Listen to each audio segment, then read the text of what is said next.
I think I can clearly. By Dr. Prashant Kumar Srivastava from Department of Mathematics, IIT Patna. Dr. Prashant did his UG and PG studies from CSJM University, Kanpur, and he earned his PhD from IIT Kanpur on mathematical modeling of HIV dynamics in vivo. He continued there as NBHM postdoctoral fellow and joined BIPS Pilani campus for a short period, and then moved to IIT Patna in 2011, where he is currently working as an associate professor in the Department of Mathematics. His research interest includes mathematical modeling, nonlinear dynamics, time delay models, optimal control, modeling infectious disease dynamics, mathematical models in management, behavioral dynamics, mathematical models in immunology and related areas. He has more than 15 years of teaching and research experience. He has been awarded the Best Teacher Awards by IIT Patna and SBI and by IIT Kanpur. He was selected for Best Paper Award in Biomathematics at 74th IMS. He is an elected member of the National Academy of Sciences in India, Allahabad. Apart from these, he was also selected for DS Kothari postdoctoral fellowship, received various reputed travel grants and Bharat Vikas Award. He is handling a project under Matrix scheme of DST.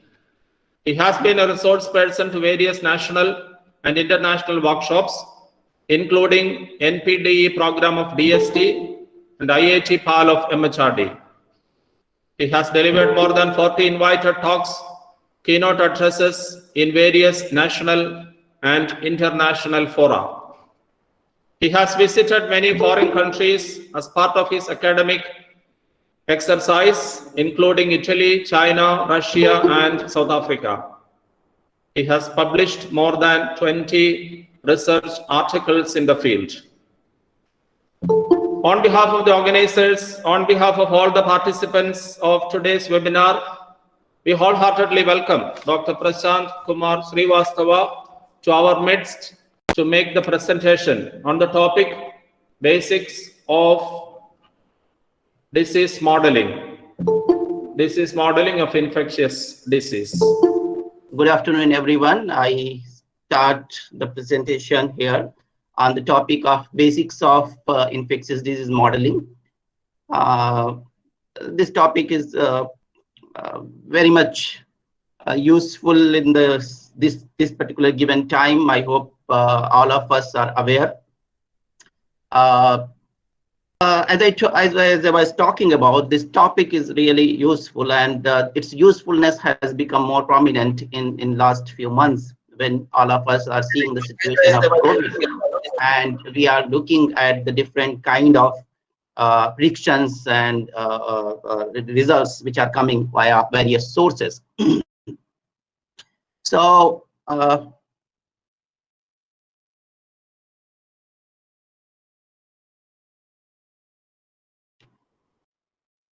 before I begin my talk, I must acknowledge Professor Piyush Chandra, retired professor of IIT Kanpur. He was one of my supervisor.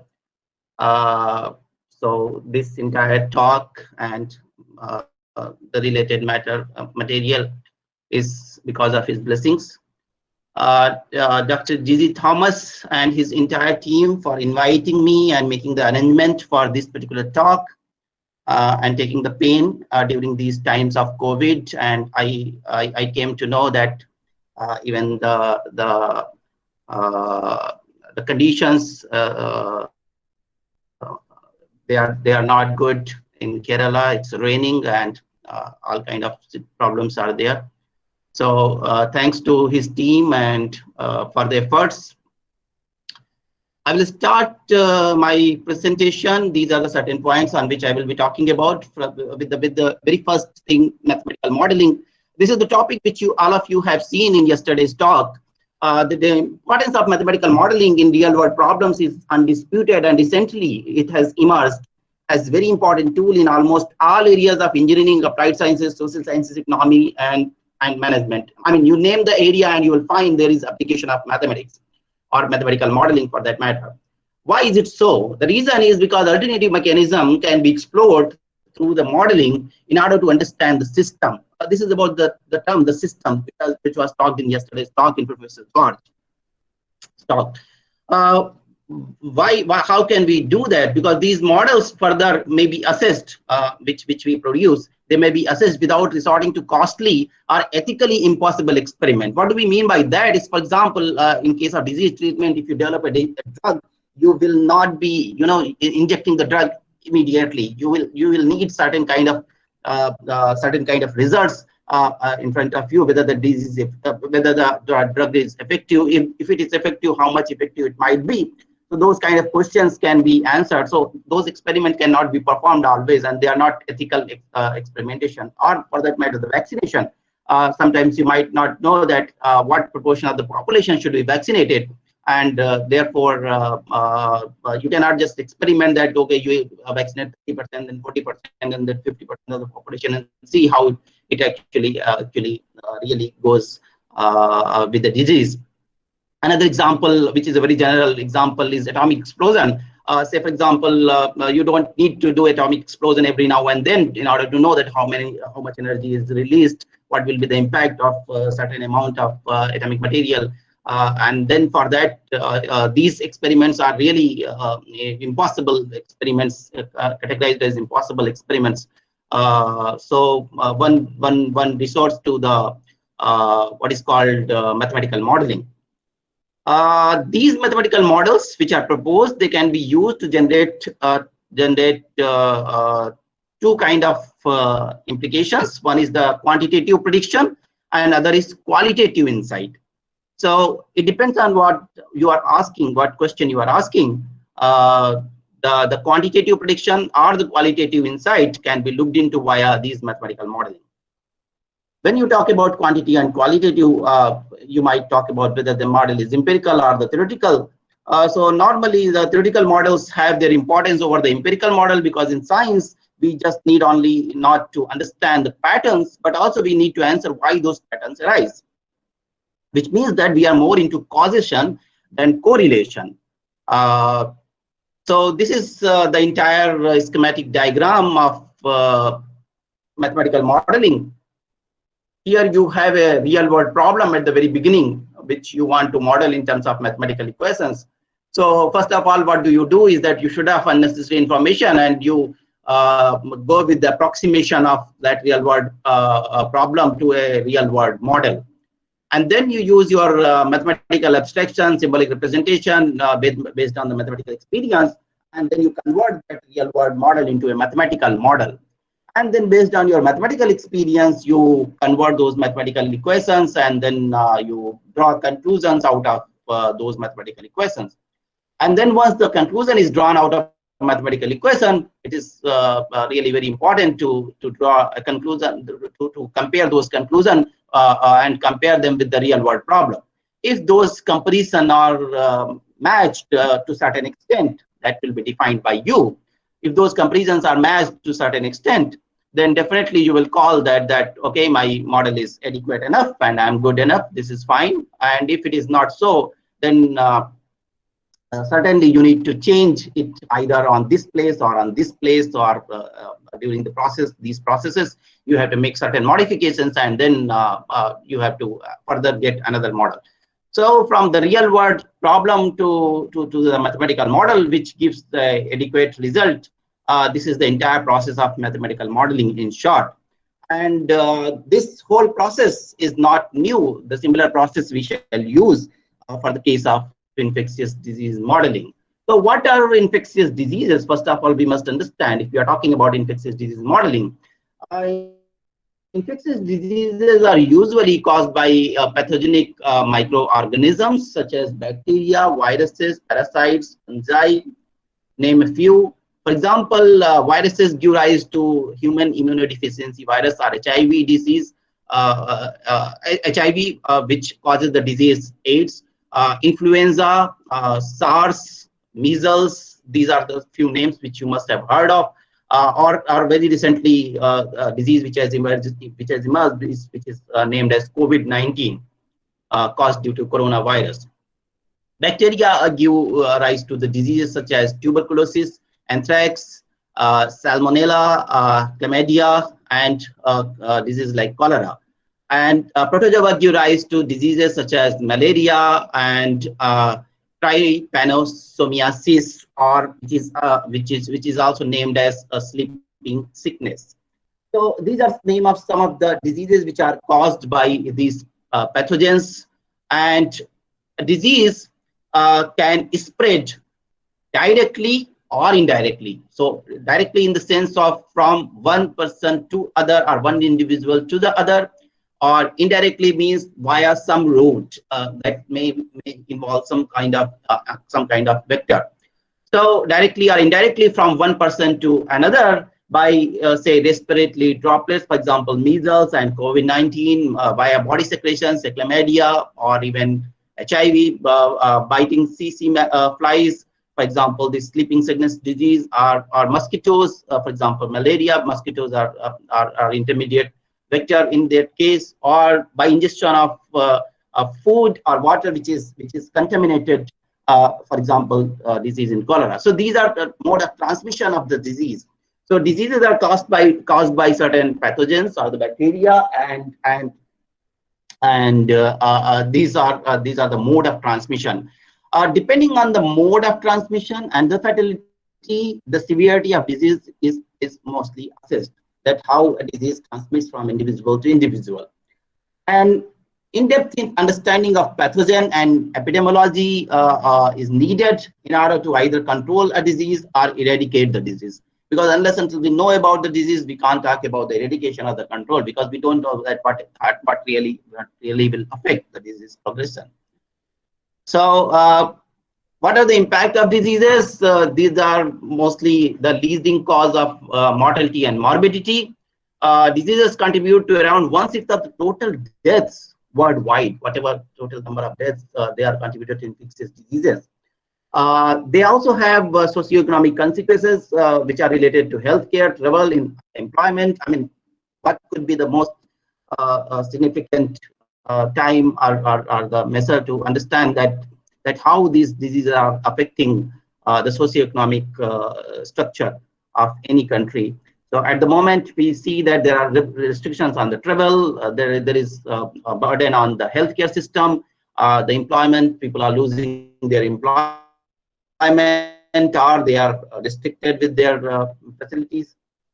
So they do have impact on your socioeconomic structure. Control interventions, I will talk about them. If they are available, they do improve quality life of the individual, but they pose significant economic burden as well. And since the economic burden is posed, say in terms of medical facilities which are available to you, then you may have to pay for them. So it's nothing is free for that matter. And therefore, diseases have a major impact on public budget as well as policy from the policymakers' point of view. So this is also one of the major consequences. So there is economic aspect of the diseases as well. As I talked about the control interventions, so there are various interventions. Some of them are called pharmaceutical interventions, and some of them are called non-pharmaceutical interventions. So pharmaceutical interventions, as the name clarifies, it is the intervention where you use some certain kind of drug.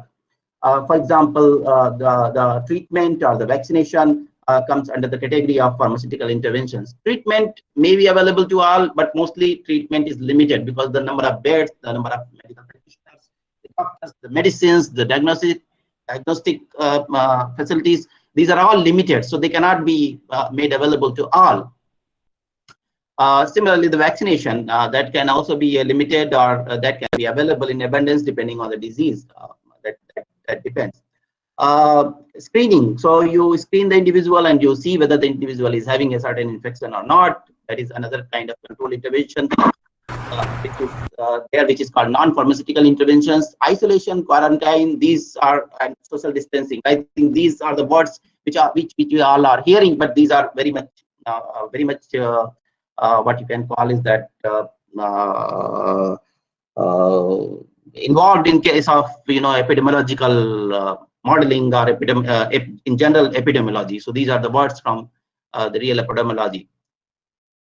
Awareness or information induced behavioral change. So this is one aspect which, if I get some time, I will be trying to emphasize on. There is a behavioral change when people that the disease is spreading in their neighborhood.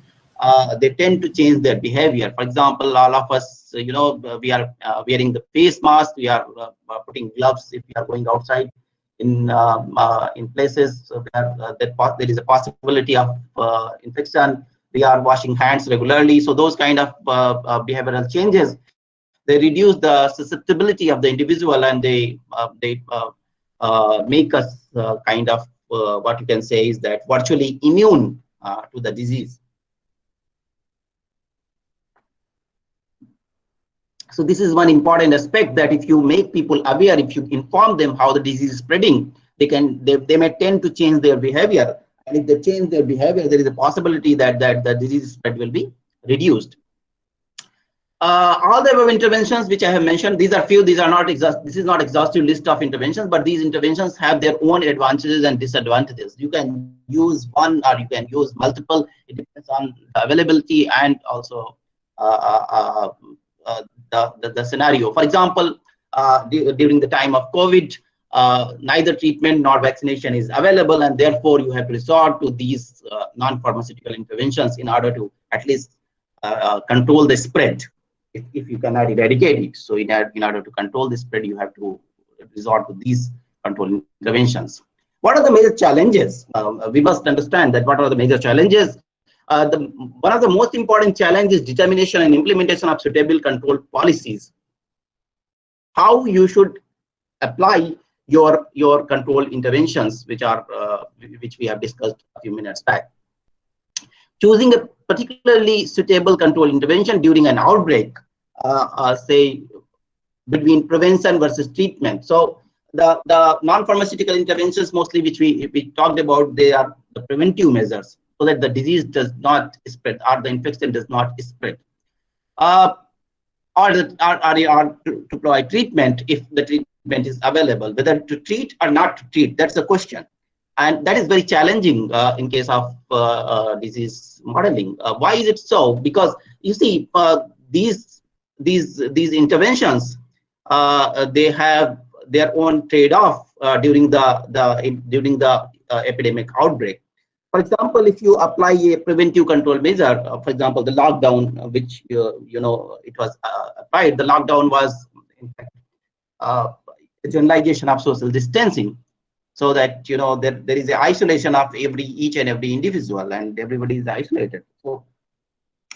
So if you look at that from this point of view, if you put the lockdown or if you apply that kind of intervention, what will happen that there will be lesser number of individuals who will come in contact with the infected individual, and therefore there will be further lesser number of individuals who will become infected. Of course, it depends on the intensity, that with what intensity you are applying a control intervention, but this is how it will be. So this is the preventive control measure which will be affecting the number of infective in certain time period. Whereas this particular control intervention, if it is applied, then the number of infective will be reduced, and therefore the burden which you require to treat people, that will also be reduced. That means the burden of the treatment facilities will be reduced. So there will be lesser number of people to be treated. On the other hand, if you treat more number of people, so what will happen if you treat more number of people? There will be less infective. If there will be less infective, they will come in contact with lesser number of people, and therefore they will infect lesser number of people. And therefore you will need again the lesser number of control intervention. You don't need, for example, lockdown if there are lesser number of infective, because if you are able to treat all those infective individuals. So it's really challenging that which intervention should be implemented during an outbreak, and in what proportion or what ratio these kind of interventions should be implemented. So these questions are invariably asked by the public health policymakers. Another important challenge is validation of the results of the theoretical model. You may give a model, whatever you think of, you can put certain assumptions and then you can give a model. But is your model really adequate? Is your model really representing the pattern or the data which is provided by the disease? So that's another question. So validation of the result by a data pattern, that is also another major challenging task. And then towards the end, another very important task, which again, as I told you, I will be trying to address in case we have certain time towards the end of the talk, is that the economic burden, how to reduce the economic burden, what control measures should be applied so that the burden is also minimum. It's not only you want to minimize the disease, but you also want to minimize the total cost which is being caused.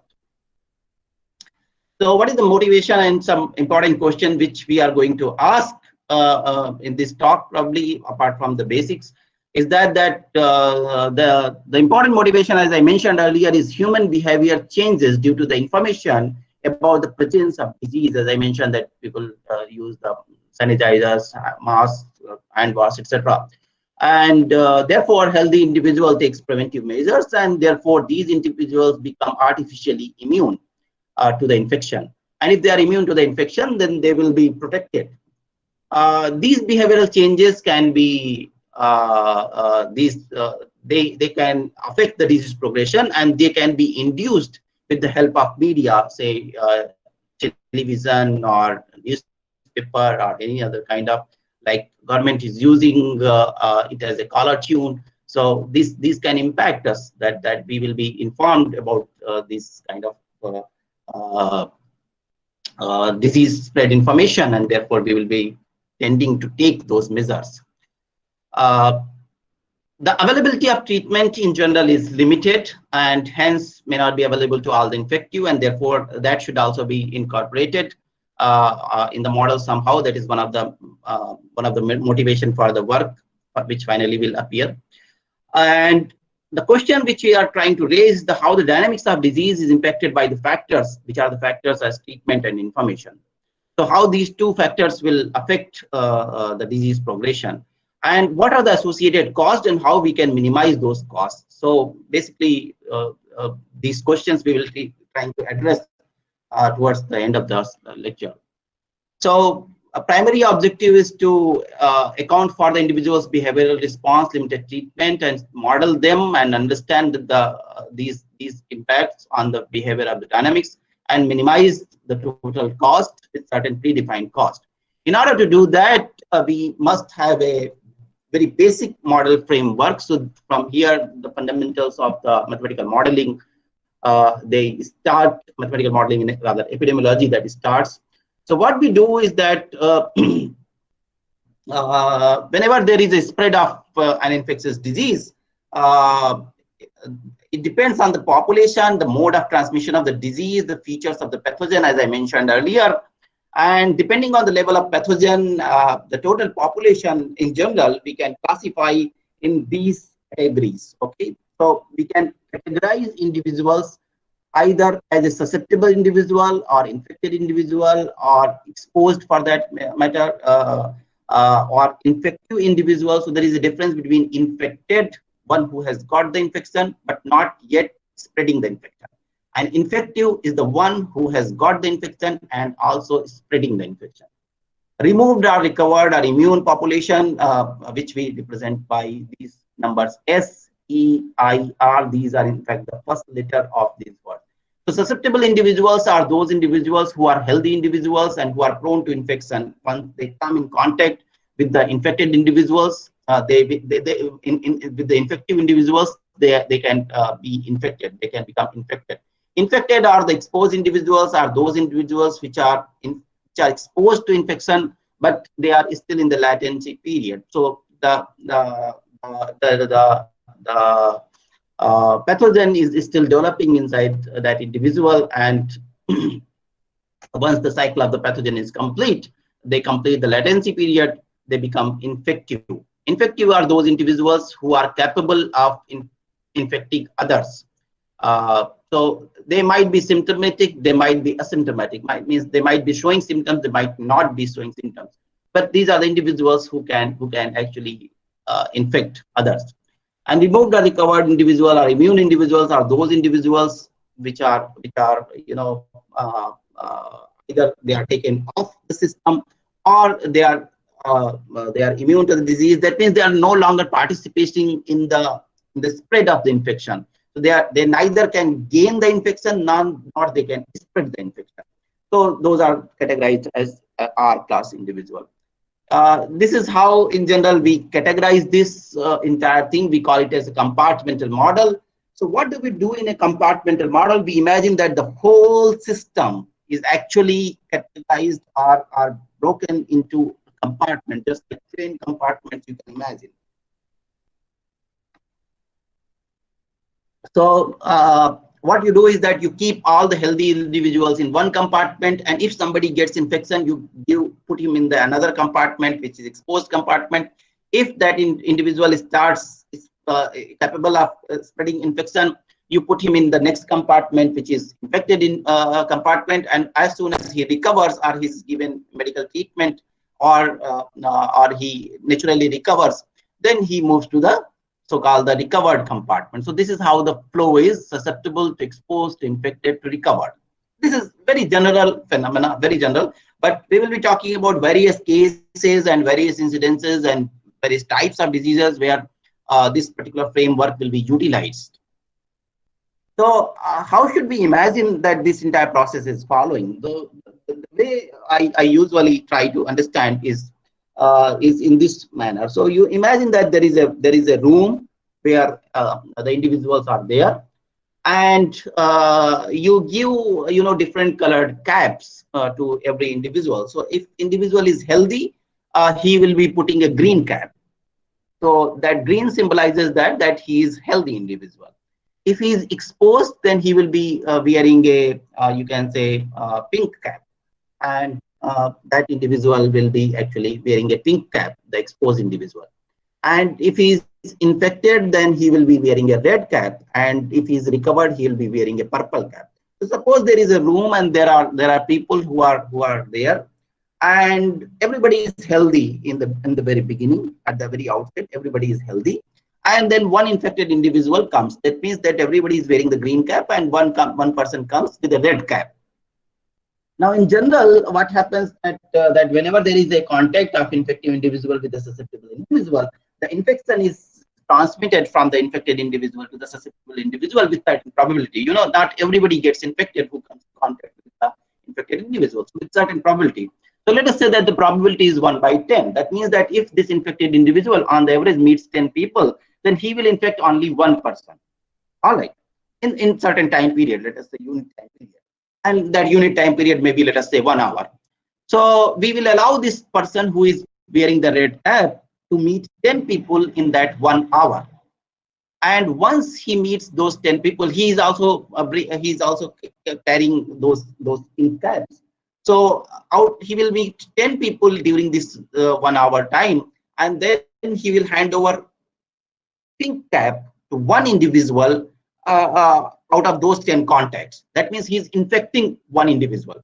So now that one individual becomes exposed, and after sometimes, let us say after 30 minutes or 40 minutes, we can fix some time, this exposed individual will change his cap from pink cap to the red cap, because this is the time period maybe we can consider for the real diseases, that in terms of days, it takes days for some diseases to incubate inside the body, and then person becoming infected, infectious from being infected. So this red cap individual gives pink cap to certain individual, and those who are wearing the green cap, they will remove that cap and then put the pink cap for a certain time period. And once that time is passed, he will remove the pink cap also, and he will wear the red cap. And now there are 2 red cap individuals, and then these 2 will meet again to 10 different people, and then they will again do the same process, and then they will give the red cap to certain individuals, and the whole process goes on. So what will happen, if you look from the top view, the bird eye view, you will figure out that there is a change of color of the caps from green to red, the green via pink to red for that matter. And then the colors will be like green and red. If you want to, you can count at any given instant that how many individuals are having the green cap and how Sir, many one second, individuals. 1 second. Sorry for the interruption. Your slide Yes, seems to be stuck at number 13. Is it? yes. I'm still on Okay, the okay. same thing. Okay, I'm sorry, just sorry. talking It's on that. okay. All right. So I was just trying to explain the whole process. Yeah. So coming back to the point, this particular what I was mentioning, that this whole process which we are imagining is that in a room there are people who are having green caps and then people who are having red caps, and then after some time these red cap individuals, they will get recovered. That is like in general happens when we give treatment. So you can say after 5 hours or 6 hours, the individual will change his cap from red to the purple cap. So the whole process is like this: individual wearing the green cap moves his cap to the pink cap, to red cap, to purple cap. So if you segregate these people, because these people are homogeneously mixed, that is the assumption that they must be mixed homogeneously. So if we want to model this, then we may have to count how many people at any given instance, how many individuals are wearing the green cap, how many are wearing the pink cap, how many are wearing the red cap, and how many are wearing the purple cap. And those will be at any given time t, the number of individuals which are in the susceptible class, or exposed class, or infected class, or recovered class. So I will start with the very basic model, which we call as as SI model. So in this category of SI model, we will classify only two categories: susceptible and infective. That means there are individuals who can either wear a green cap or a red cap. There is no pink cap. So that means there is no immunity, permanent immunity. Anybody is either susceptible or infected. Okay, so he's not getting cured also. He's either, once he gets the infection, he remains infected forever. That is what it means. So we have to try and develop this particular model, that whatever discussion we have done so far. So in this scenario, what is happening is that the red cap individual comes, he meets 10 people, and he gives one red cap to one person who is wearing the green cap, and the green cap fellow removes his green cap and he puts the red cap. Done. And then we start counting the number of individuals. So suppose we want to model the situation, then we will of course use the differential equation setup for this, because this is a dynamic process, and we are keeping this dynamic and deterministic as it was mentioned in yesterday's talk. So we are defining a parameter. The parameter is beta. What is beta? Beta is basically average number of contacts which are made between the susceptible and infective, and these contacts lead to new infection in unit time per susceptible per infective. Let us try to understand this whole thing first before we move further, because this is very important. So what did I say? What did I say? Beta is average number of contacts. That is how I gave you the example. So the average number of contacts. I said that suppose the individual makes the 10 contacts, right? And then I said that out of those 10 contacts, only one contact leads to the infection. Not all 10 contacts are infectious. So beta is basically average number of contacts between the susceptible and infective, which leads to a new infection. Okay, and that is also per unit time, per susceptible, per infective. So how shall I count them? So as I told that for me, that one contact was in 1 hour. So if I have to convert it into per hour, then it will be like 1 contact per hour. So in my case, beta will be like 1 contact per hour per infected individual per susceptible. So this is how the whole sorry, 1 by 10 contact per hour, because 1 out of 10 contact leads to the infection. So is 1 by 10 per hour. So if I want to know that how many total individuals which are there which are getting infected, then I have to multiply the time unit through which I have allowed the infection or the infected individual to have contact. Since it is per susceptible, therefore I should multiply it by total number of susceptible which are present. Per infective, therefore I should also multiply it by the total number of infective. So I will get this particular number, which is beta Si delta t. Delta t is the time period, which can be any measure of time like in hours or in days or whatever the time period. In delta t time period, beta Si delta t, I want to understand this particular number. Since this is per, beta is per unit time, per susceptible, per infective, therefore beta Si delta t is the total number of new infection. Can you just relook at it? So what did I say? Beta is the average number of contact per susceptible, per infective in unit time, which leads to new infection. So if I multiply beta by all the infective, all the susceptible, and the total time period, then this will give rise to all the new infections which are generated by all infective in contact with all the susceptibles during this delta t time period. It is assumed here that everybody is homogeneously mixed and there is equal probability that everybody will be having equal contact. So every infected individual will have equal contact.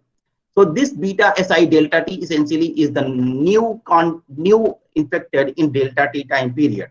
Now we will write these difference equations. S at t plus delta t. This means this is the number of susceptible at the time t plus delta t. So number of the susceptible at some forward time, which is delta t time period after time t. So this will be this number of susceptible. What will happen to the susceptible? Susceptible are those green cap people, remember. So green cap people will actually reduce because they are green. Whosoever was wearing the green cap at before delta t time period, and during this delta t time period, as many as new infections have arisen. So this is new infection, beta Si delta t. So the number of susceptible at time t plus delta t is the number of susceptible at time t minus those who have become infected during this delta t time period. Now how this I equation will read? So infective at time t plus delta t is the infective at time t. In addition to that, those who have become infected during this time period. So what we are assuming here in this SI type model is that there is no latency. That means once somebody gets infected, he immediately becomes infectious. Now let us write the differential equations. I hope most of you will be able to understand. This is simple calculus. The st plus delta t minus st divided by delta t and limit as delta t tending to 0. The left hand side becomes ds over dt and the right hand side will be minus beta stit.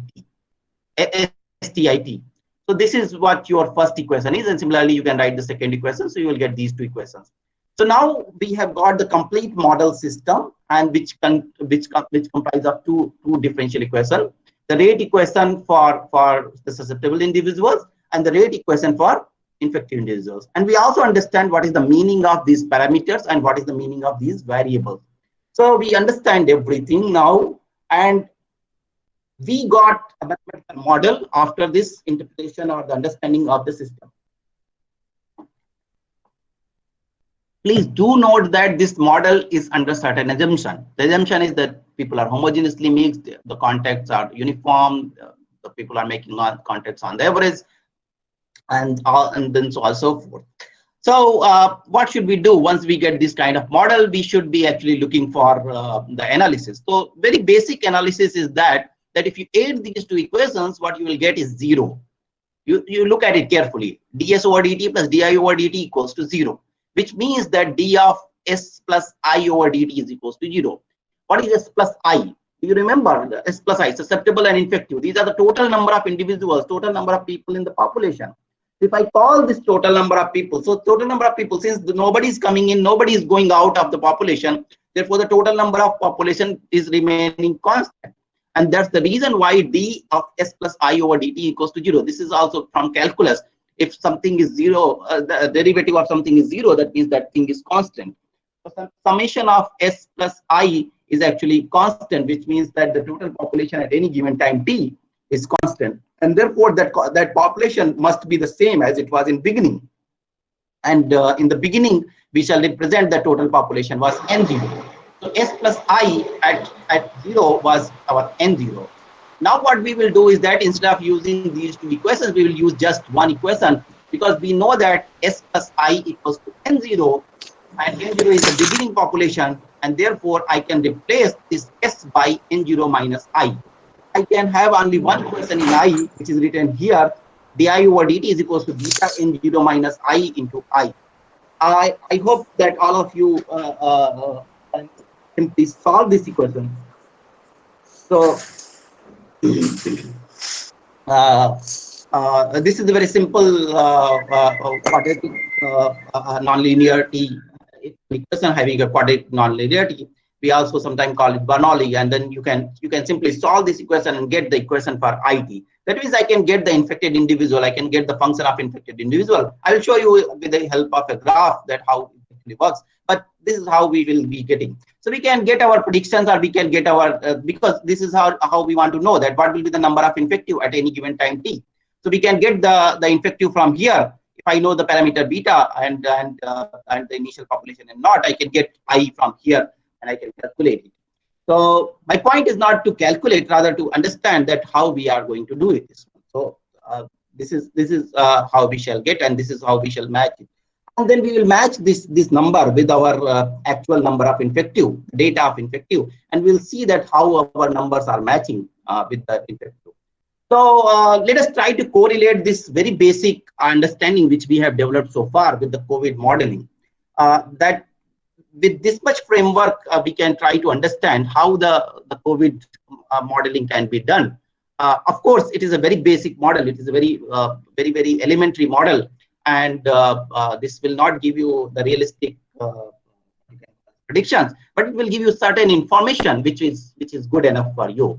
So we all know that the COVID has started recently, and at present, as per yesterday's data, there were around 1.9 crore cases worldwide, and there were around 7 lakh deaths worldwide. This spread of COVID-19, however, can be spread via a simple model, as I discussed earlier. We just need to consider these conditions, and we all are aware that this is how the numbers are. As I mentioned, ST plus IT equals to NT, that means the total number of individuals are constant, and we will land to the same differential equation model which I discussed a couple minutes back. And let us look at the second equation. Let us look at the second equation, the same equation with this equation. Okay, so let us look at this equation. So this equation gives rise to ST, and ST can be replaced, as I mentioned, by NT minus IT. So since here the deaths are occurring, therefore we can consider that okay, that NT is not constant. But however, we can approximate that in the very beginning, the NT will not change much, because the deaths, the number of people are so large that deaths will be occurring, in a very small number, and they can be negligible, almost negligible.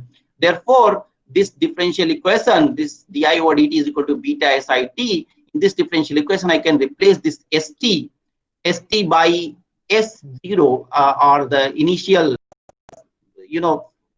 if time has not passed, if the longer time has not passed, then we can consider this ST to be approximately S0, and S0 will be nothing but N0 minus I0, and the very beginning there is no infective. Therefore, this number beta SIT will be approximated. Understand this one. This is approximated as beta N0 IT. So beta N0 is the number in the beginning. Beta is, as already discussed, the average number of contact per individual, which are giving rise to the new infective in the unit time. So you know that how that beta number will come. So let us say, even if we don't know, we can figure out that this number will be some constant, and N0 will also be constant. So we can call it as a new constant, capital A. And this whole differential equation will turn out to be di over dt is equals to AIT. And I'm sure that all of you must be aware that this is a very simple linear equation or exponential function, which yesterday Professor George talked about. So this you can model, and you can get a solution to this one, which will be written as IT is equals to I0. I0 means infective in the beginning. e raised to power a t. So for any time t, you can actually calculate what will be the number of infective. So that means that infective will be distributed exponentially in the beginning, and the value of the parameter a can be estimated with the help of data. So initial data, if you have, you can do that, and I have done it for you. So before I show you this slide, I think I should take your couple of more minutes to emphasize few things here. If you understand while doing the entire modeling process, you have assumed few things. What are the things that you have assumed is that the infection is spreading and nobody is getting cured and nothing is happening other than the infection is spreading. That means these assumptions are true only during the very early phase of the disease spread, the disease outbreak, maybe for 15 days or 20 days of the disease outbreak, and or maybe for 1 month. So this model will not be applicable if you go for a longer time period. So that depends the underlying assumption that what you are trying to convey. So if you want to convey that, okay, I want to predict only for 15 days or 20 days or 25 days, this model serves the purpose. But if you want to do prediction for 3 months or 4 months, definitely this model doesn't serve the purpose. That means you have to be very clear with your goal, what you want to study and how do you want to study. So depending on the goal, your assumptions will change, and depending on the assumptions, your model will change. So I must emphasize that this is a very simple model just to explain the idea. Okay, so this is not the model for COVID-19, and there are many complicated models which I think some of you can Google, and then you can figure out that there are many models which are proposed, but most of the models are in line with what we will discuss in further few minutes. So here this parameter a, as I mentioned, this can be estimated with the data. This is the data, as I told that since this is our model is only true for a very beginning of the disease outbreak. Therefore, I have not taken any data for the later time period. Rather, this data is from very early time period. The source is covid19india.org. Data is taken between 20th of March to 15th of April. So why 20th of March? Because since then, significant number started. Around 250 cases were there in India. And these are the number of cases on the alternate days. So I have taken the data on alternate days, so 20th, 22nd, and 24th, and then so on and so forth till 15th of April. And this is the number of infected individuals, are those who have got infection. These are eyes, in fact, for our case. And when I fitted this model with the data, I found that this is actually what you call is that a is equals to 0.155, and with a is equals to 1.55, taking I0 as 256, I have considered that what is my plot or prediction graph. So this is the graph, and these dots are actual data. So you can see that model fits with the actual data with this a is equals to this much. And with the help of this, I can actually give for the prediction, for at least 5 days or 7 days, that what will happen in next 5 days or next 7 days, which I have not shown here because this was just a representation. So a very simple thing can be done, or simple modeling exercise can be done, and then a model can be predicted, or a model can be framed.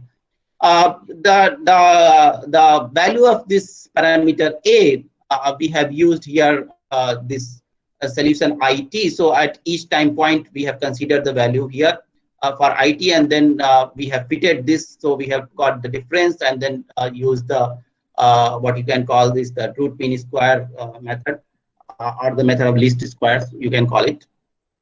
And then we have minimized the error between the actual data and the data from the model.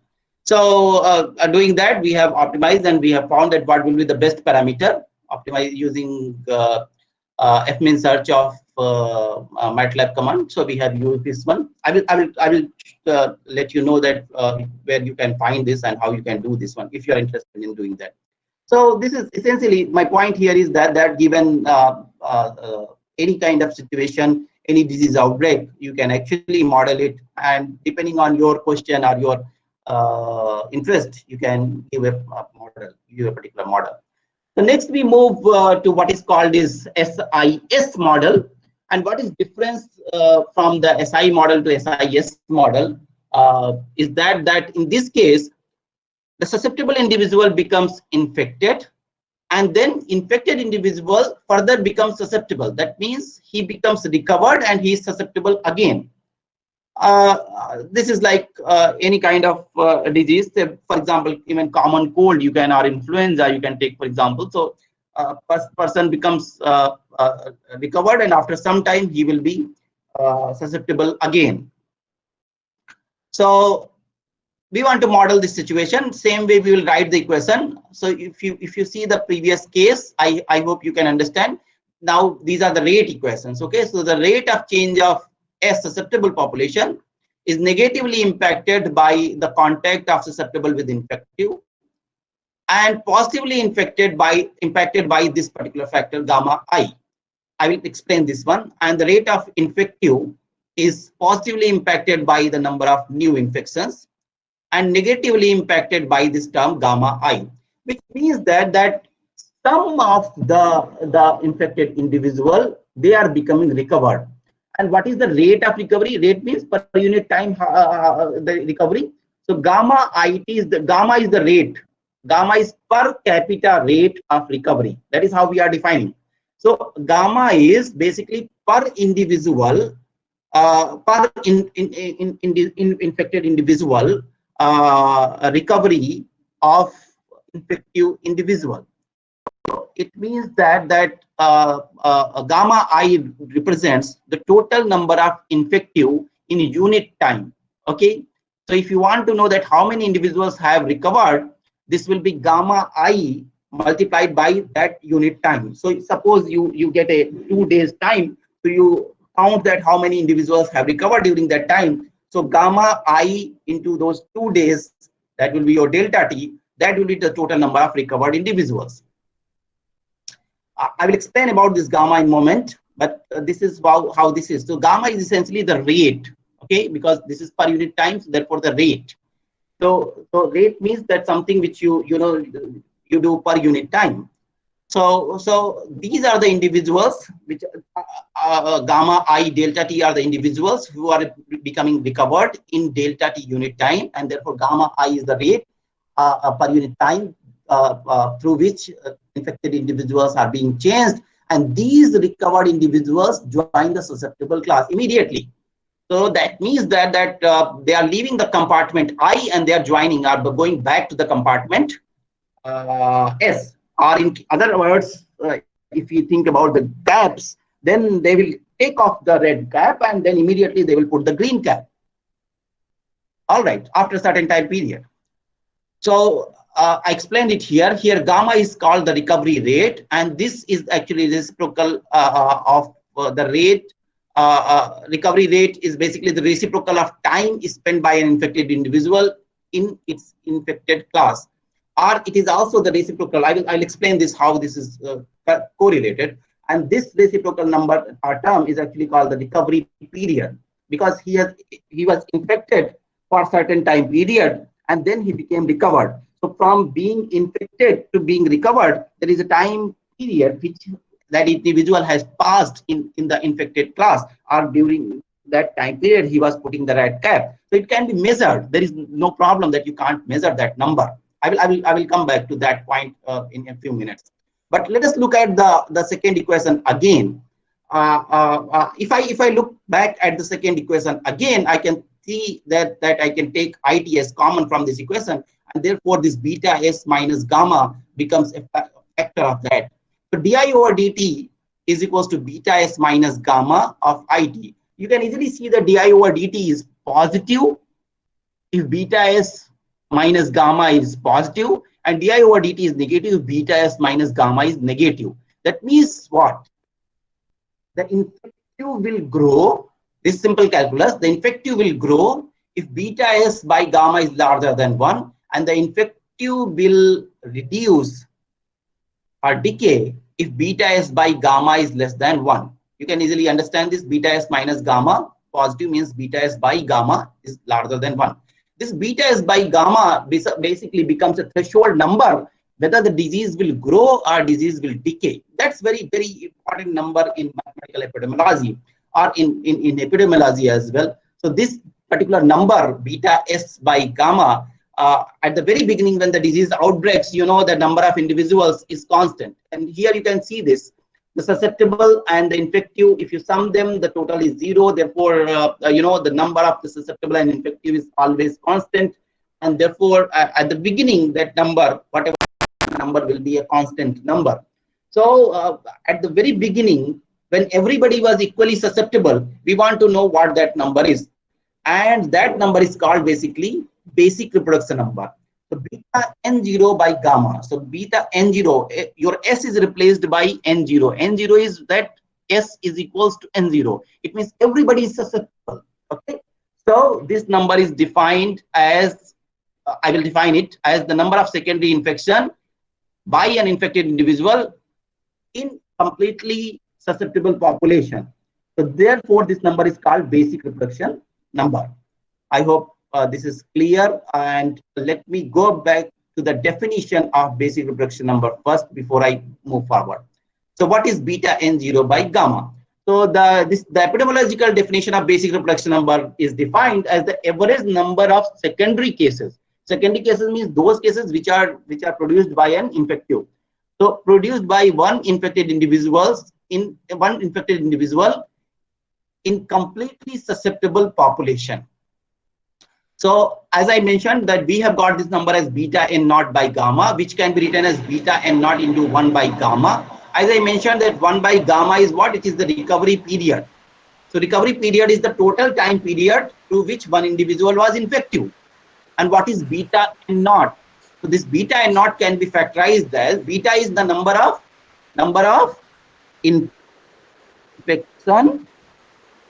of infection per unit susceptible, per unit infective in unit time. So one infective, N0 susceptible, so beta N0 will become total infected in unit time. And if I multiply it by recovery period, which is the period of infectiousness of the individual, then this will become the number of new infection when the whole population is there during the infectious period of an infective. This is how you will interpret it.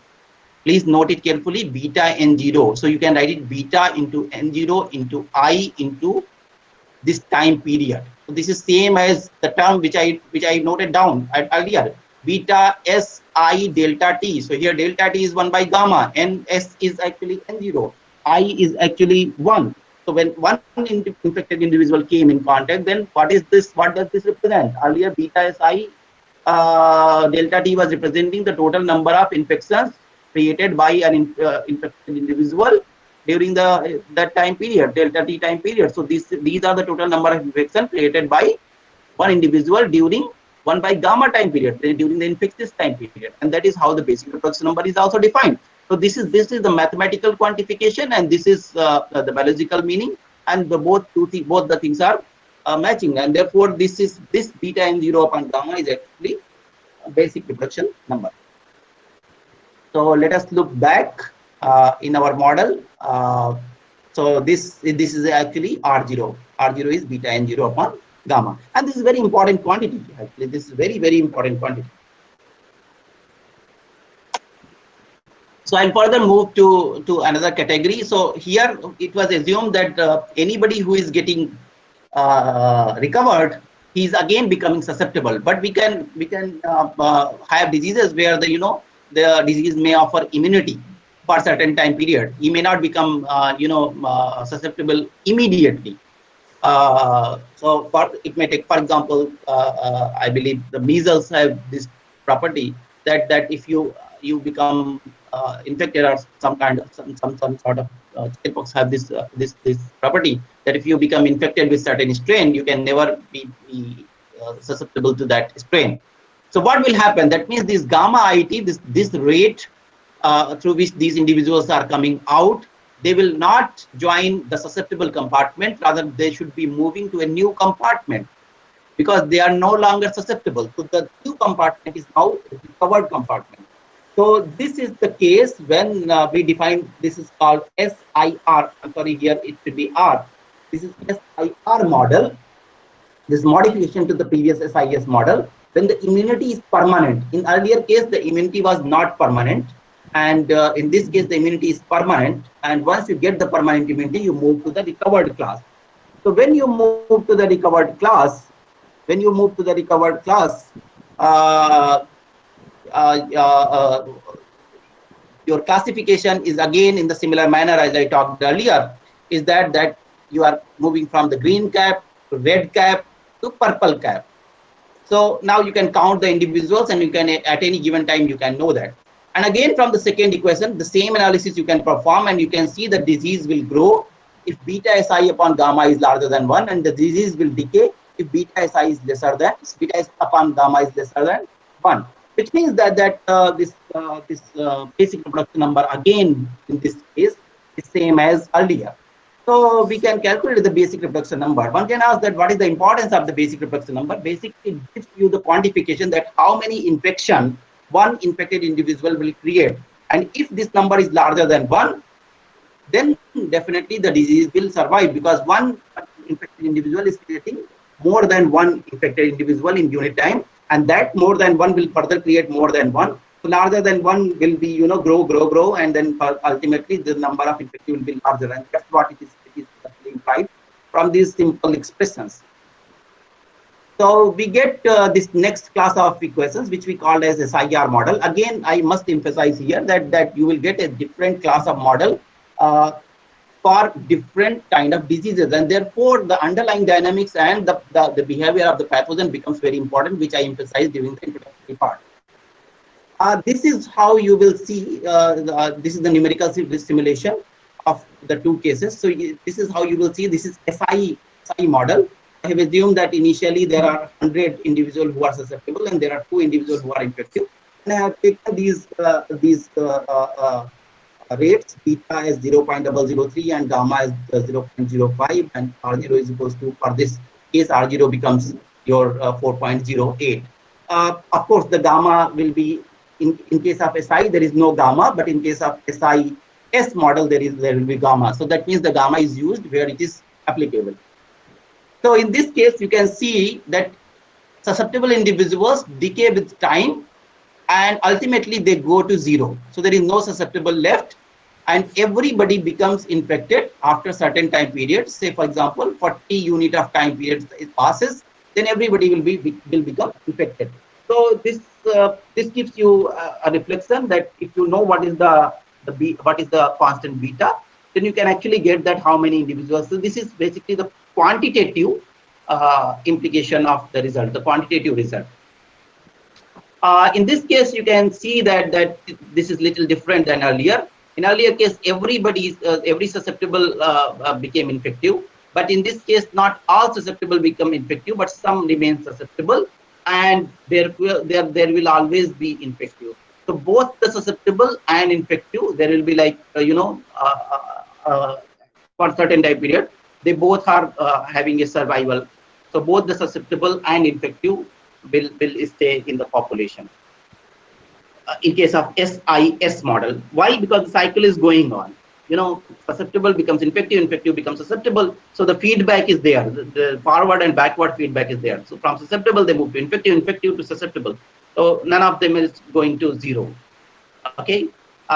This is for the case of SIR model. So if you see the SIR model case for this set of parameters, again, as I have taken the same set of parameters, number of, again, taken as 100. So number of susceptible dies out, number of infective goes to the peak, and ultimately they also become, they become reduced, and further they move to a reduced number, and the number of recovered becomes larger and larger, because as I told you that ultimately every infective individual will become recovered. So he is moving and joining this recovered population. One experimentation with the mathematical model, once you have the mathematical model, it gives you the liberty to perform experimentation. So I tried to show you one experimentation here. So this blue is the same curve as this one. So this is for the same set of parameter, 0.003 and 0.05. Then what did I do is that I increased beta. So the second curve, red curve, is that I increased beta to 0.04, 0.004. I increased beta by small margin. And then you can easily see the peak shifts towards the left. So if infectivity is increased, beta is basically the infection rate. So if infectivity is increased, what will happen? The peak will appear earlier. You can see this. This is the time when the peak was appearing in this case. So peak will appear earlier. So higher the infectivity, the peak will appear earlier. And peak will appear later if this infectivity is less. Now I think some of you may correlate it with the COVID situation when everybody was talking about the flattening the curve. This is what it can be understood from here. That if you reduce beta, then your curve will become flatter. So further reducing means further flatter curve. That means the number of infective will reach to the peak at a later time period. That will take longer time for the infective to reach to the peak, as well as the peak will be the time will be longer and the peak will be lower. So the lockdown or those kind of the protective measures, they essentially reduce this beta, the contact rate. Contact rate means transmission rate. In fact, this is the transmission rate. So this reduces the transmission rate, because lesser contacts will imply the lesser transmission. So this is what I wanted to imply from this graph. You can also understand, what if I increase gamma? Gamma is what is called is the recovery period. So if I reduce gamma, understand this. If I reduce gamma from 0.05 to 0.04, then I get this curve, which is yellow in orange in color, but I think you might be seeing it as yellow in color. So this curve you will get, and this curve here, if you compare that because this beta remains the same, so the peak is at the same time, whereas the peak is larger. So gamma is smaller means 1 by gamma larger. That means recovery period is larger. That means the infective remains infectious for a larger time period. So he can spread infection for a longer time period, and therefore the more infective are possible. So you can perform these experiments once you have the model, and you can get the predictions, you can get the implications from the model, and this is what the beauty of mathematical modeling. Okay, so now I will try to define, or I will try to explain this gamma, the role of gamma, which we are talking for so long, how this 1 by gamma becomes your recovery time period. So how did we define this one? So we define this gamma as recovery rate. Let us look at only this part of the equation. So recovery rate will be di over dt is equals to gamma it. So keeping everything else fixed, the rate of change in the infective population is negatively impacted by this gamma it. Okay. Now let us try to understand this number. So gamma it is in unit time, gamma it, because this is rate. So in unit time, gamma it is the number of individuals who have become recovered out of I individuals. You can write it. Delta I equals to gamma I delta t. That means change in I. So how much change has happened? So gamma I delta t is the change which has happened. And therefore, you can easily say that out of I infected individuals, gamma I is the number of individuals who have recovered in unit time. This is what I have written here. Out of I individuals, gamma I have recovered in unit time. Use the unitary law. So out of one individual, gamma, so we are using the unitary law here. Out of one individual, gamma individual will recover in unit time. Now we'll use the unitary law here. So out of one individual will recover in 1 by gamma unit time. What does it mean? Out of one individual will recover. It means the whole individual will recover. And the whole individual will recover means what? He was infected earlier and he is no longer infected. That means this is what is the recovery period. So one individual recovers in 1 by gamma unit time. So this 1 by gamma unit time is the recovery period of an individual. This is how we explain this parameter, and this is how we explain other parameters as well. This is very, very important in case of mathematical modeling. I think if one understands this, one can apply this for any other set of parameters, which we will see in a couple of more minutes. I have already explained this basic reproduction number. This is an important quantity. Maybe I think I will not have much time, so I will skip. There is another way to calculate this basic reproduction number. I thought that I should emphasize on that. Maybe during question answer session, if somebody is interested, I will talk about this one. So what is an important modification to the SIR model, which I have just discussed? So an important modification may be, instead of talking about a shorter time period, one may be interested in a longer time period model, not for a shorter time period model. All these models which I have discussed, they are suitable for a shorter time period modeling phenomena. So if you try to model for a longer time period, then so far we have not considered births and deaths in the model. But if you consider a model for a longer time period, then your assumption that total population remains constant is no longer valid, and therefore you must include those births and deaths. So here the inflow of susceptible is impacted by the birth rate. Lambda is the constant inflow rate of the susceptible individual, and is also impacted by the death rate. So minus μs is actually the removal rate of the susceptible individual.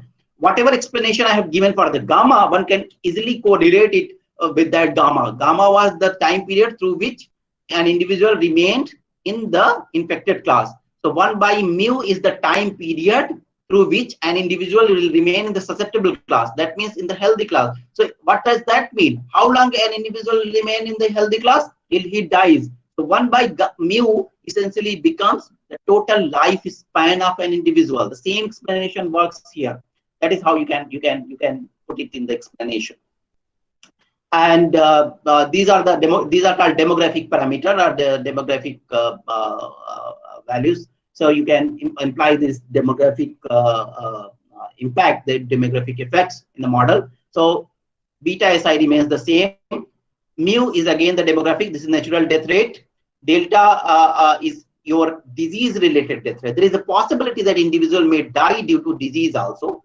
So this is disease-related death rate. So now you can understand that mu plus delta plus gamma is the total time reciprocal of the total. This is the rate, and therefore the reciprocal of this fellow 1 by mu plus delta plus gamma is the total time period an infected individual remains infected. So this recovery period will be 1 by mu plus delta plus gamma. So you can easily see that in this case the R0 will change, which I will show probably in a minute. That in this case the R0 will be different. And what is the rate for R? Gamma I, the recovery, which are inflow, and natural death rate, which is outflow. So the inflow and outflow. So the whole modeling is based on the inflows and outflows in the compartment. So now susceptible, infective, recovered, 3 compartments are there. The inflow is via insusceptible compartment is via natural births. The outflow is via natural death and infection. The inflow in the infective compartment is via, of course, infection, and the outflow is via either natural death or disease-related death or recovery. The inflow in the recovered population is via recovery, and the outflow is via death. So this is how these rate equations are written, and then further these rate equations can be analyzed qualitatively. So if you look at the model again, okay. So this model, what we have talked here is that here we have assumed that the immunity is permanent. Okay, the same analysis will work what we are going to do. Therefore, we are going to do the analysis in one go. We are not doing it again. So this model, one more underlying assumption is that immunity is permanent. This is what is mentioned here. The model offers this recovery offers permanent immunity. So once the individual recovers, he remains recovered forever. But in some diseases, it may not be possible, as I mentioned. For example, influenza, some strain, they give you immunity only for a certain time period, and then after that, you will no longer be immune. So if that is the case, that means you will be further susceptible, or even for the general common cold, you become susceptible again.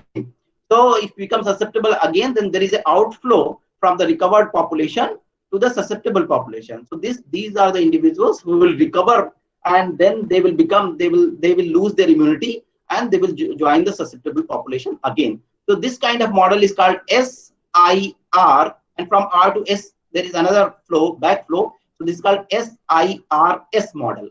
The previous model was called as SIR model, and this is called SIRS model.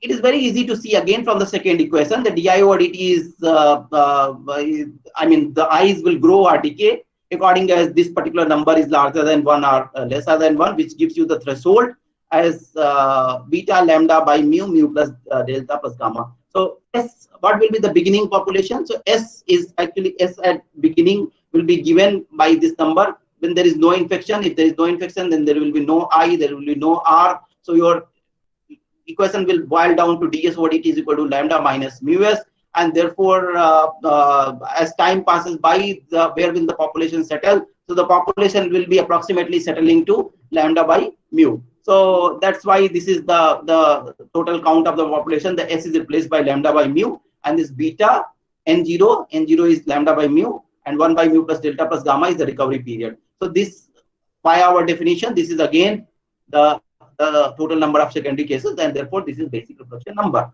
And this also gives you the explanation that if this number is larger than 1, then this will give you secondary infection.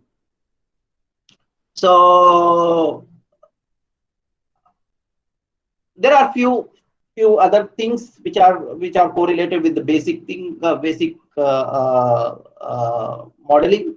I have not talked about the exposed class.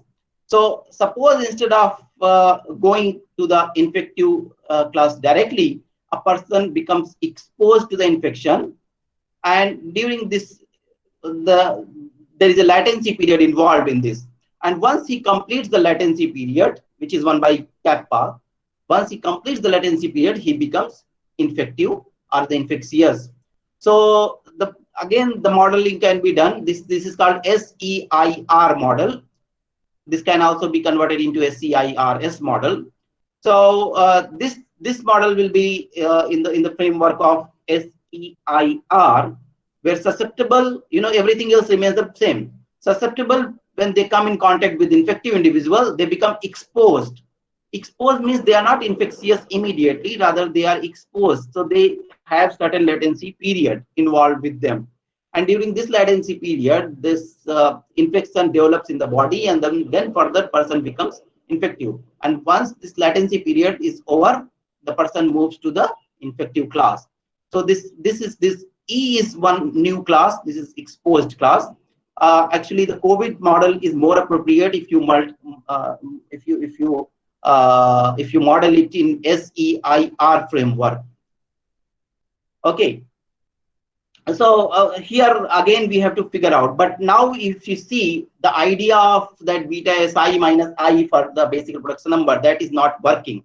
But we want to know whether the disease will grow or disease will die out. So for that we have to use a different kind of idea, and that different kind of idea is called the equilibrium point. What do we mean by equilibrium?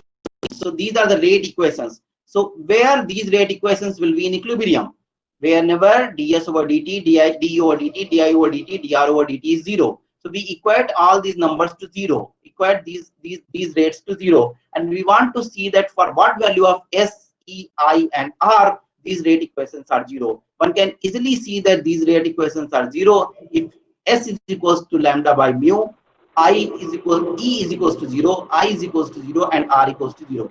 So since both the exposed and infected individuals are 0, therefore we say that there is no infection for this equilibrium point, and therefore this equilibrium is also named as disease-free equilibrium point. So disease-free equilibrium point can be found, and we are interested always in this disease-free equilibrium point, which means that we want to know that how we should achieve the disease-free equilibrium, how we should reach to the disease-free equilibrium by our modeling analysis. So there are a lot of things which one needs to do. I will show you some of them in a quick mode. We are trying to build up some kind of basic, but that basic is not adequate for all the analysis. But let us see how we progress to that one. So this is basically the disease-free equilibrium, and one can actually linearize this model system. So this is actually dx over dt is equals to f of capital X, where X is a vector, SEIR. So you know fx, if you linearize it, you will get the Jacobian del f or del x. So if you linearize this, you have to find out the Jacobian matrix. So corresponding Jacobian matrix evaluated at this equilibrium point, you find out the Jacobian matrix, you evaluate at lambda by mu comma 0 comma 0. That means you put S is equals to lambda by mu, E is equals to 0, I is equals to 0, and R is equals to 0 in that Jacobian matrix, and then you find the corresponding characteristic equation. So the corresponding characteristic equation of the linearized matrix around that Jacobian which I talked about is given by lambda plus mu whole square, then this quadratic equation. If you look at this quadratic equation, then you can see that this quadratic equation will have a root which will imply that if this particular number is positive, then all the lambdas will be negative. Two roots can be easily seen. From here they are negative, lambda is equal to minus mu, they are negative. But the other two can be seen from this quadratic equation, that if this coefficient and this coefficient is positive, you know, the quadratic equation, if the coefficients are positive, then the roots will be with negative real part. So if we impose the condition that this particular number is positive, then this will be our what you call, if this number is positive, then the root will be with negative real part. What does that mean, that your I roots will be with negative? The Jacobian matrix has negative eigenvalue. This means the Jacobian matrix has negative eigenvalues. And from the stability point of view, we say that means that our disease-free equilibrium is stable. I'm stating these results. If you're interested, you can look at any book, because we don't have that much time to explain all those things. So when we have these negative eigenvalues, we say that the disease-free equilibrium is stable. What does it mean by stable? That if you perturb it a bit, it will revert back to that equilibrium.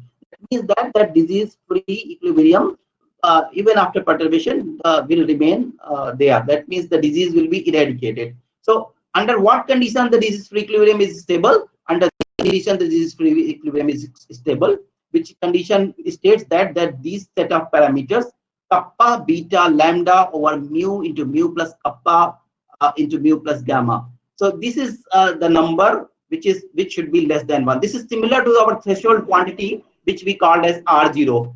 I will explain why we should call it as R0. So basically, let us call it as R0 for some time, and I will explain it in a moment. So this is R0, and this must be less than 1. So if this is less than 1, the disease will die out, because the disease-free equilibrium is stable. And if this is larger than 1, then the disease-free equilibrium is unstable. That means the disease will not die out, which simply means that disease will persist. Now let us look at this number R0 and think whether this is actually R0 means basic reproduction number or not. So we can break this whole number in this form: beta multiplied by lambda by mu multiplied by kappa by mu plus kappa multiplied by 1 by gamma. And let us see what all these number represents.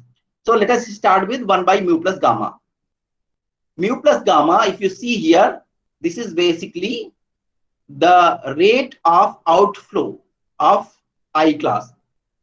Okay, so this is the infectious period. 1 by reciprocal of this period will be the infectious period or the recovery period. So 1 by mu plus gamma is basically recovery period. So during the infectious period or the recovery period, what should happen? So this is delta t time, right? Remember your idea, beta n0 delta t. That is how you have 1 by gamma or whatever, you remember that one. So that is how you have correlated the things. So let us see what is this. So this is the time period. So during this time period, we have to see that whether these are the number of secondary infections or not. So let us see what the kappa upon mu plus kappa. So kappa upon mu plus kappa. Mu plus kappa is again the time period that individual remained in the exposed class. So kappa upon mu plus kappa is the fraction. Essentially, it is the fraction of exposed individuals who became infected. Okay, so these are the exposed individual becoming infected out of total lambda by mu healthy individual. So lambda by mu is the total number of susceptible individual. You can see this comes from here. This is peculiar. So total number of susceptible individual, and this is the fraction of those individuals who are becoming infected, susceptible, out becoming exposed, and those individuals becoming infected during the infectivity period. And beta is the again that rate, the infection rate, and therefore this explains that this number is nothing but the total number of secondary infection during this 1 by mu plus gamma recovery period, which is essentially again. So in other words, this kappa by mu plus kappa also tells that how many individuals have survived through latency. So we can write it essentially the whole thing in this manner, that these are the number of new infection from an infected individual in its survival period, which is infectivity period 1 by mu plus gamma, and survived through latency. That means the fraction which has moved from exposed class to the infected class. So this is basically the basic reproduction number. So as I am running through the I'm running late, I believe. So I almost have some 15 minutes. So I will try to wind it up. So there is another way of computing it. If you see this, there is a complicacy involved. You have to find out the eigenvalue. You have to linearize this matrix. Once the number of compartment becomes larger and larger, this computation becomes complicated. And therefore, in order to do that, there is another simpler method which is known as next generation matrix, which was proposed by this Van Ruschi and Watmow, and also Dickman, Histerbeek, and Merz. So one can see these references.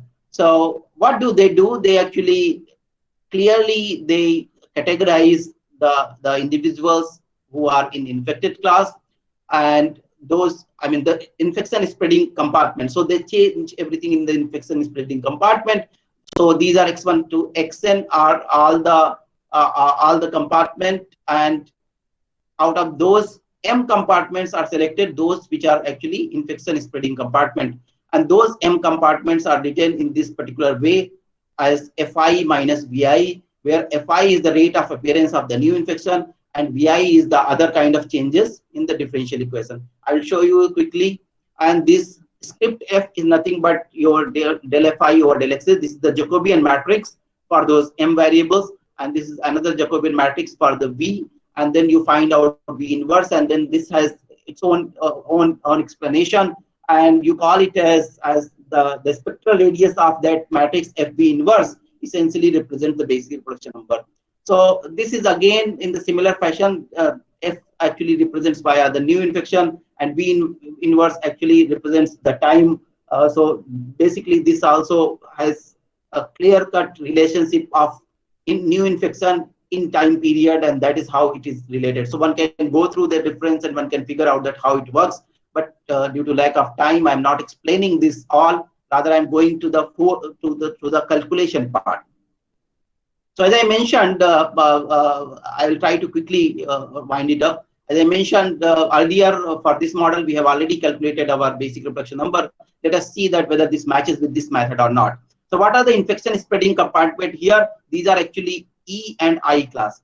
Infection spreading compartment means the compartment which are responsible for infections, for the generation of the infection. Susceptible are not spreading the infection, and recovered are also not spreading the infection. And therefore, you should consider in those M compartment, as I told you, in those dxi over dt is equals to your Fi minus Vi. For that, we will consider only these equations. So these are the equations, and this is your Fi and this is your Vi. Now you'll find out the Jacobian matrix. So you are considering X1 as E and X2 as I.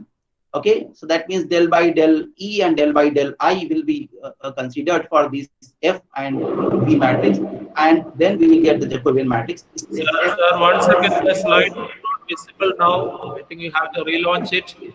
Okay.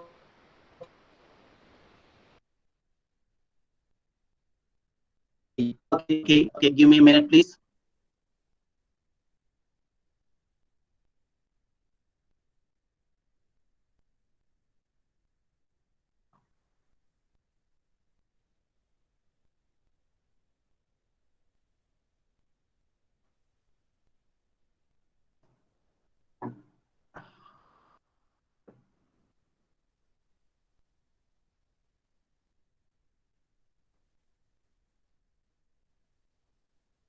Is it visible now?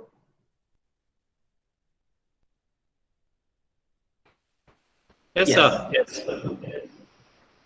Yes, sir.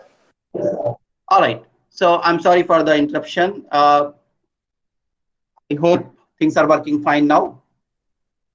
So we get this matrix. I will explain maybe again. So these E class, same model I'm taking, these E class and I class are actually infection spreading classes. And out of these classes, we generate the F matrix and we generate the V matrix, and then we generate what we call is the Jacobians of these matrices. We call them script F and script V, and we find out the FV inverse.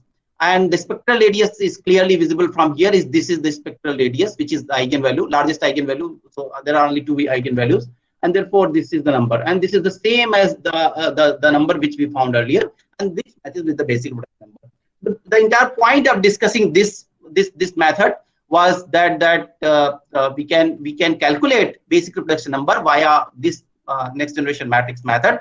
Why do we employ this method? Because some models are not simpler, and then you may require a different tool for that purpose. So this is what I would summarize. Mathematical modeling of an infectious disease is a continuous process. No model can be perfect. All models are dependent on assumptions, and I think I have made it very clear when I have emphasized on the COVID model. The further addition of compartments, whatever I have discussed, is possible depending on the disease and the control interventions which one want to imply. For example, one may consider the vaccinated class, one may consider the quarantine class, isolation class, hospitalized class, and so on and so forth. So one may categorize. So you have to make it very clear at the very beginning. Your classification should be very clear, and these classes should be not overlapping. There should be nothing in common in between two classes, so that there is no confusion that which individual will go to which compartment. These compartments must be disjoint. That is what the message is. Okay. So how so much you define, but these must be the disjoint compartments, so that there is no confusion for any individual to get into a compartment. A very clear understanding about the system help in framing a proper model, and of course, because you can categorize and you can formulate and you can make the compartment. One must be very careful while making any prediction from the model, because the assumptions may affect your model result. As I talked about the COVID-19 model, that if you are considering for a very short time period and during the early phase of the infection, the exponential model works. But maybe during the last phase of later phase of infection, the model may not work. Or for that matter, if you are having a longer time period, then you may have to include the demographic impact. So predictions should be very clearly involving the assumptions, because that will have huge impact. Modelers must act responsibly. I always tell this, that if you are into mathematical modeling, you must act responsibly. Your model should not create any panic. We should not give a prediction like suppose I give via exponential model, I give a prediction, and those numbers will be very high. So always be sure to mention the worst case and best case scenario, that what your model has given, is it the best case or the worst case, or is it under what kind of assumption these results are actually drawn. The control of disease, when you have, also depends on the various factors such as the availability of resources, proper utilization, and behavior of the society at large. In next part of presentation, as I thought that I will be able to underline some of these facts. Maybe I will take 2 more minutes. I will request the organizers to allow me 2 more minutes. Dr. Thomas, can I take 2 more minutes? Yes, sir. Yes. Okay, fine. Okay. So I will quickly show a few things, just so that these will not be detailed, but I will quickly show a few things so that people will be, exposed to some of the advanced ideas. And this is the link which I was talking about for fitting the data. There are other books also. One book is by M.Y. Lee and the other is by Maya Marchovas, where one can figure out that how to fit model with the data. But this link gives you very basic understanding. So if you don't know anything, you can use this, and then you can get the understanding of fitting the model with data, as I talked about. So I will take a couple of more minutes and I will show you one model as I talked about the behavioral response. So here you see rest everything else is the same, except that in SIR model, we have included another class of Z. Z is basically information, the density of information. Okay, so we all get the information via the number of infective are there, then via media like TV, newspaper, and all kind of social media, we get the infection. So the growth of information is basically proportional to this function, which is function of I, and this is the decay of information, which includes the forgetfulness. Sometimes we forget, sometimes we don't care about the information. So this includes the degradation of the information. So this, due to the presence of this information, we change our behavior. The susceptible or the healthy individual change their behavior. For example, we use face masks, we use the hand sanitizer, etc., and therefore we become kind of virtually immune, that we are protected, or we are suppose we are living in isolation, then we will not get infection, and therefore these individuals should be moved to the R class. So this is the idea, whole idea, and these are the functions which we have chosen. F and G functions are chosen in this manner, and these are the positivity and boundedness required for mathematical completeness, as well as biological understanding also of the system. And we have found that this is the basic reproduction number. This is similar to our earlier case, and this is the disease-free equilibrium. And there is also something called endemic equilibrium. That means where the disease persists. If R0 is larger than 1, then disease will persist. If R0 is lesser than 1, the disease dies out, which we have seen in these results. These are called stability results.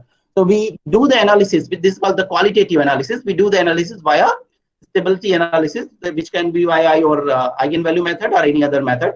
So these are the results. Like, for example, one result is disease-free equilibrium even is globally asymptotically stable if R0 is less than 1. It means globally means you start from anywhere, you will always land up to your disease-free equilibrium. That means disease will always die out. So these kind of implications we have drawn from our model. These are certain results. I'm not showing you everything. And then further we have implemented another control intervention, which is the treatment. So treatment is given to the infective individual. That means these infective individuals are removed from the infective class and they are put in the recovered class, because they are no longer in spreading the infection. Like they are in hospital or they are in facility where they are no longer coming in contact with the susceptible individual. And this function is again taken as some saturated function of I over 1 plus alpha I. The reason being is that after some time you cannot give medical treatment to everyone if I is very large. So this HI tends to a constant number, and therefore this becomes a saturation function. So in the old model, the previous model, I have modified this previous model by including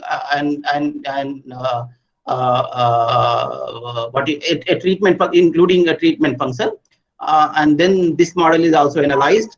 Via this model, we have found that the basic reproduction number changes, the stability result changes, and then certain other factors. There are multiple endemic equilibria which exist. Some kind of bifurcations are found, which are known as backward bifurcation, which means disease may not eradicate even if R0 is less than 1, and those kind of implications we have found. Okay, so I will not get into this one, these details, and then you can actually, what I was talking about, you can actually figure out that in what proportion you should use your control intervention. For example, you can imply your media to increase the information so that more susceptible individual will take protective measure and become virtually immune, or you can increase the intensity of the treatment. So you have to see that which one you should apply and for what time period. And for that, there is a cost involved, and this is how the cost is actually evaluated. This is cost effort relationship for those who are aware. This is related to optimal control. So this is basically dynamic control, and this is what is similar to your static cases, what is called Lagrange's undetermined multiplier. In the similar fashion, you go ahead and then you find out certain kind of relationships which you call as adjoint variables, and via those you find the profile of these U1 and U2 functions. And let me just go directly to this particular plot, and I will end my discussion here. That if you apply no control, the peak is very high. You can see that this is around 200. But if you apply only what you call is that information, then you can see that peak comes down. Peak comes down, but the infectivity period remains very long. But if you apply treatment, you can see the peak does not come down, but the infective period remains a little bit shorter. And if you apply both of them, the peak also comes down, and then infective period also remains shorter. So what I want to say, I want to show you from this particular figure is that the infectivity period, though the infectivity period is not impacted, but the peak is impacted. And that is very important information which we can get from this particular model, is that if you don't have treatment, then if you apply your non-pharmaceutical intervention such as this information, then you can reduce the peak. You can compare these two figures. You can reduce the peak. Even if the treatment is not available, you can reduce the peak significantly. It comes around 150, and this is 300 plus. So just like it is halved.